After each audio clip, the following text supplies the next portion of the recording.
Today is the 5th of May 2026, so we are 5 days out from the Copenhagen Marathon.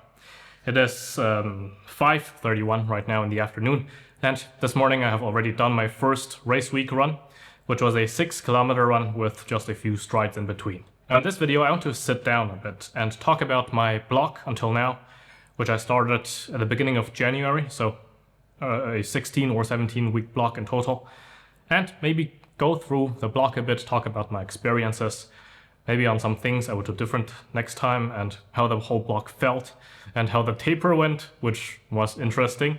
So the last 2 weeks I was tapering, and yeah, the first week of the taper, I got sick. I got sick and my shins tightened up and my hip started acting up, so everything was starting to act up.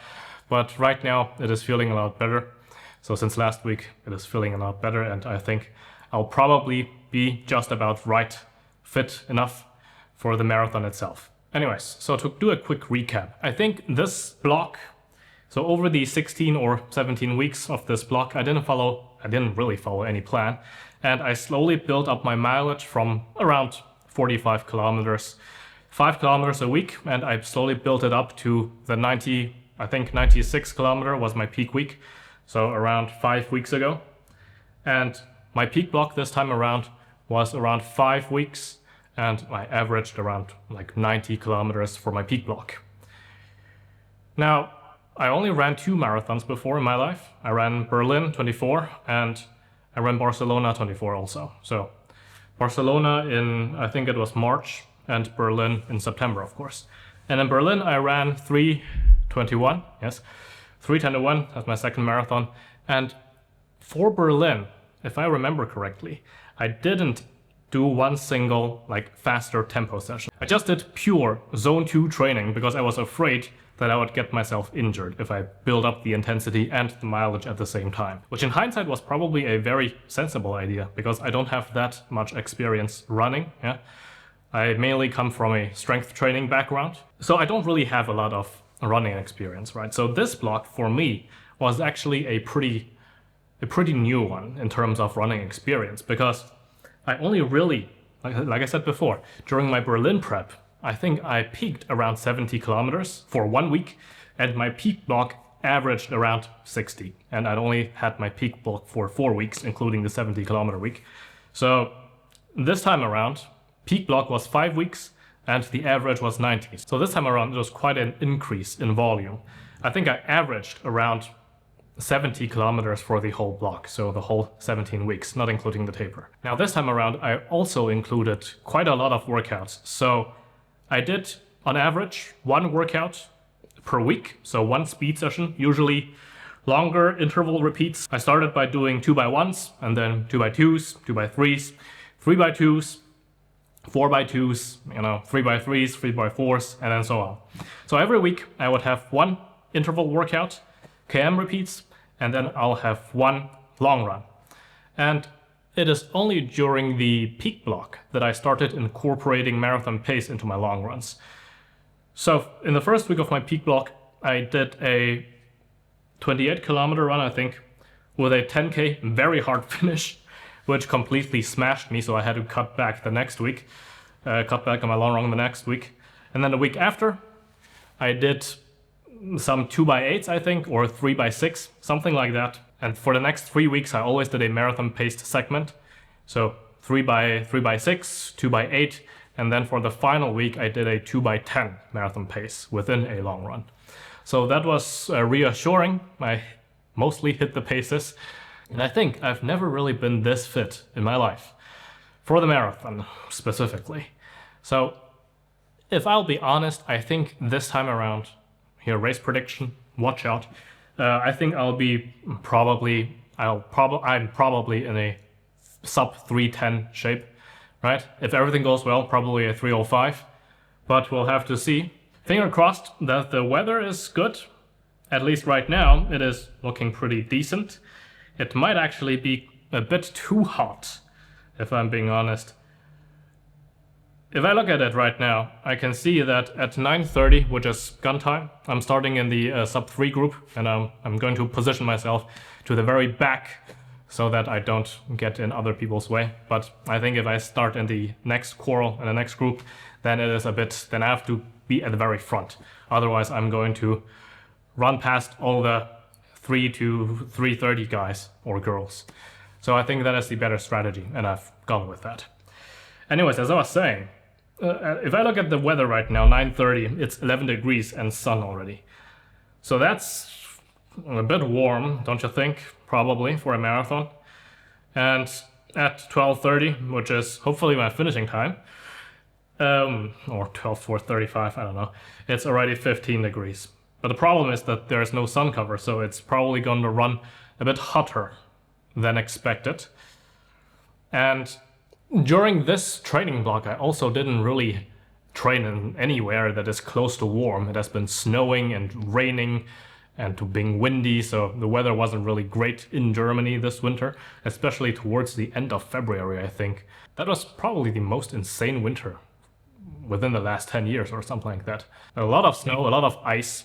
And personally, I'm someone who likes to run their runs outside in the wood on fresh air and not somewhere on a what do you call that? Somewhere on a treadmill. I hate it. I also hate tracks. I find it just too boring to run in circles or run on a treadmill. So besides a few runs where the conditions were just too icy, I did almost all of my runs outside, which sometimes was not so pleasant. But we all got through it, I think. All in all, I think this was a really great block for me. Never run this much in my life. Didn't get injured. Oh yeah, as I mentioned before, the taper, the first week of my taper, I did a 3-week taper. I started cutting back the mileage at 4 weeks out already. So I peaked at 96, right? Then I cut the mileage back to 81. But I kept that week very intense.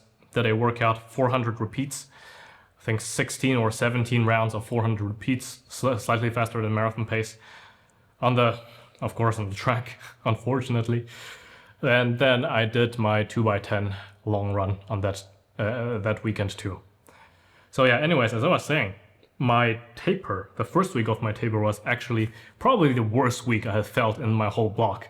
I was getting sick, my hip was acting up, my shins were acting up. They're still a bit tight right now, but they're less tight than last week already, so the second week of the taper. Last week, everything was feeling pretty decent already. And then in the run this morning, it still felt a bit tight, but it's mostly gone. So the rest of the week will probably be pretty chill. I have 2 runs left, so I'll do them very easy, 6K each, with a few strides here and there. And then I'll take Friday off and travel to Copenhagen. I'm going to fly up from Munich. And then on Saturday morning, I'll do a very short, like 3K, shakeout run, where I do some marathon-paced strides and then see how I feel, and then start eating at a hotel. So yeah, all in all, a very decent block, in my opinion. I'm very satisfied with myself. Only missed 1 long run, and that is because the week before my peak block, actually, I woke up on a Friday, so I already clocked around, I think, 60 kilometers for the week, till Friday. And then I woke up on Friday and my whole back was basically tight. It was, I couldn't turn my neck, right? If I turned my neck, I would just collapse in pain. So I made the executive decision to not do a marathon-paced long run on that day, so only cut it in half to day 15K, which was good. I think it was, in hindsight, it was the right decision. The tightness went away then over the next week, in the first week of the taper, in the first week of the peak block. So that week I started my peak block and did the 28K long run with the 10K marathon-paced hard finish, which completely smashed me again. So yeah, that was pretty interesting. But as I said before, all in all, I'm very satisfied with my current block, with what I've done. So for the weekend, I'll try to eat right, sleep right. I've been waking up a bit earlier right now. So waking up around 6 a.m. every day to get my rhythm right. Because on race day, I'm probably gonna get up at 5 and start eating. At least that is the plan. So yeah, I think all in all, I could say that I'm very satisfied with my own performance this block. I did what was within my limits and I didn't get injured.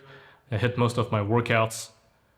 Didn't skip anything except that weird spasm long run, which I cut in half. So yeah, the only thing that I can do right now is eat, sleep right, hope that Lufthansa doesn't go on strike again on Friday. Fingers crossed. I'm telling you, if they go on strike again, I'm never flying that airline again in my life. So hopefully I'll get to Copenhagen without any problems. Eat right, sleep right, and just pray for the best and pray maybe that the weather, that it is not too hot and too windy. But I guess it is better than raining, right? It is too hot is better than raining, in my books at least.